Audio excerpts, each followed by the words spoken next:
बातमीपत्राच्या सुरुवातीला मोठी बातमी. रुपाली चाकणकरांनी राष्ट्रवादीच्या महिला प्रदेशाध्यक्षपदाचा राजीनामा दिलाय. महिला आयोगाच्या अध्यक्षपदानंतर राष्ट्रवादीच्या महिला प्रदेशाध्यक्षपदाचा राजीनामा दिलाय. त्यामुळे रुपाली चाकणकरांनी राष्ट्रवादीच्या महिला प्रदेशाध्यक्षपदाचा राजीनामा दिलाय. अशोक खरात प्रकरणानंतर रुपाली चाकणकरांवर मोठी टीका होत होती. राजकीय वर्तुळातून त्यांच्या राजीनाम्याची मागणी केली जात होती. त्यानंतर त्यांनी महिला आयोग अध्यक्षपदाचा राजीनामा दिल्यानंतर आता राष्ट्रवादीच्या महिला प्रदेशाध्यक्षपदाचा राजीनामा दिलाय.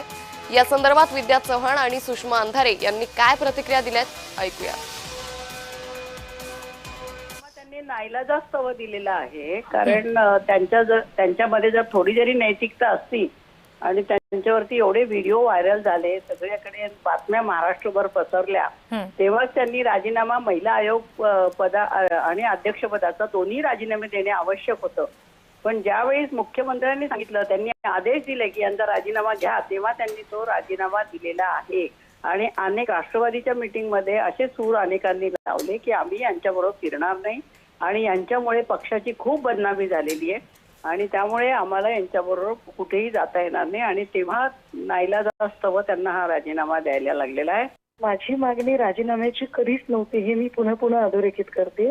माझी मागणी त्यांच्यावर गुन्हा दाखल करणं आणि त्यांना सह आरोपी करणं हे जास्त महत्वाचं आहे. त्यामुळे मी त्या अनुषंगाने अजूनही आग्रही आहे. आणि याला राजीनामा म्हणत नाही, याला गच्छंती म्हणतात. राजीनामा तर त्यांनी मनाने दिला असता ना. एवढा पक्षांतर्गत उद्रेक, सगळीकडनं दबाव, मागणी, हे सगळं झाल्यानंतर आता ही बातमी येते, म्हणजे हा राजीनामा नाही, ही गच्छंती आहे. राष्ट्रवादीच्या महिला प्रदेशाध्यक्ष पदाचा राजीनामा देताना रुपाली चाकणकर यांनी ट्विट करत त्यांची भूमिका स्पष्ट केली आहे. पाहूया. खरात प्रकरणाबाबत पहिल्या दिवशीच मी माझी भूमिका स्पष्ट केली आहे. खरातच्या आर्थिक व्यवहारात त्याच्या गैरकृत्यात माझा संबंध नाही.